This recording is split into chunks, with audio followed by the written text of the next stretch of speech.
anugerah dari Tuhan Yesus Kristus, kasih setia Allah Bapa, itulah kiranya menyertai kamu sekalian. Amin. Firman Tuhan di pagi hari ini tertulis di 2 Timotius pasal 2 ayat 25.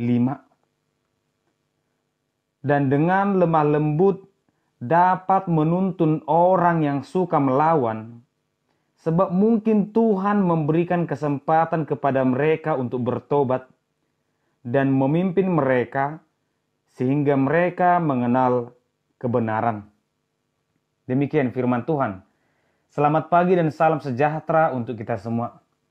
Bapak Ibu saudara terkasih, demi kelangsungan hidup, manusia akan bekerja.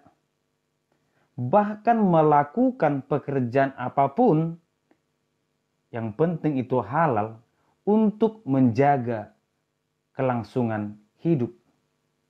Namun terjadi pergeseran ketika seseorang yang ada dalam hidupnya hanyalah bekerja dan bekerja. Hari-harinya terlewatkan dengan begitu saja hanya untuk bekerja. Seseorang bisa saja meninggalkan anaknya yang sebenarnya sangat membutuhkan kasih sayang, tetapi orang tuanya hanya bekerja. Seakan-akan hidup untuk bekerja atau bekerja untuk hidup. Namun, bagaimana jika orang tua mampu memiliki apa yang dia inginkan, tetapi dia tidak mampu mewariskan pengenalan kepada Tuhan untuk anak-anaknya? Mungkin orang tua bisa memberikan apa yang diinginkan anak, tetapi akan sangat salah jika orang tua tidak bisa mewariskan firman Tuhan kepada anak-anaknya. Artinya, manusia memang harus bekerja, tetapi ada pekerjaan yang sangat penting dan harus dilakukan oleh semua orang, yaitu bekerja untuk Tuhan. Dalam firman Tuhan ini, manusia dikelompokkan ke dalam dua bagian. Pertama dikatakan orang yang bekerja untuk Tuhan, atau yang kedua mereka yang bekerja dalam jerat iblis. Artinya kedua pekerjaan ini ada dalam kehidupan manusia di tengah-tengah kita. Dan kita yang mengenal firman Tuhan ternyata tidak cukup hanya mengatakan, aku sudah datang ke gereja, aku sudah berdoa, aku sudah menjadi jemaat Kristen. Ternyata kekristenan tidak sebatas itu.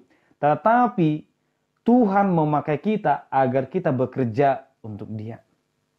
Pekerjaan kita adalah menyelamatkan mereka yang dikuasai oleh iblis. Menyelamatkan mereka yang jauh dari Tuhan. Tetapi apakah ketika saya membimbing seseorang yang tidak mengenal Tuhan, yang tidak peduli, yang sudah menjauhkan diri dari firman Tuhan, apakah pekerjaan itu akan sukses?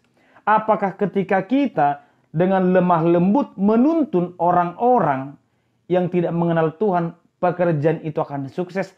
Apakah ketika kita sebagai orang tua yang selalu menuntun anak kita yang sudah jauh dari Tuhan, apakah pekerjaan itu akan sukses? Tidak ada yang tahu. Namun yang kita tahu adalah firman Tuhan berkata, sebab mungkin Tuhan memberikan kesempatan kepada mereka untuk bertobat. Hidupku, hidup kita semua adalah kesempatan. Kita bisa hidup dengan sehat di pagi hari ini, itu kesempatan. Ketika kita diutus Tuhan menjadi berkat penuntun kepada orang lain, itu adalah kesempatan. Sehingga itu tidak boleh kita sia-siakan. Demikian juga apa yang kita lakukan ketika kita mengingatkan, mendoakan orang lain. Apakah itu sukses? Tidak tahu. Tetapi itu adalah kesempatan dari Tuhan kepada mereka. Semoga mereka kelak bisa kembali kepada Tuhan. Sehingga hidup kita yang adalah anugerah Tuhan ini jangan kita sia-siakan untuk keturunan kita, untuk orang lain. Jangan lelah bekerja untuk Tuhan. Amin, kita berdoa. Terima kasih Tuhan, di pagi hari ini kami mendengarkan firman-Mu Tuhan. Kami menyadari hidup kami adalah kesempatan. Biarlah kami setia bekerja untuk-Mu. Pakai kami Tuhan. Dalam nama anak Yesus Kristus kami berdoa. Amin.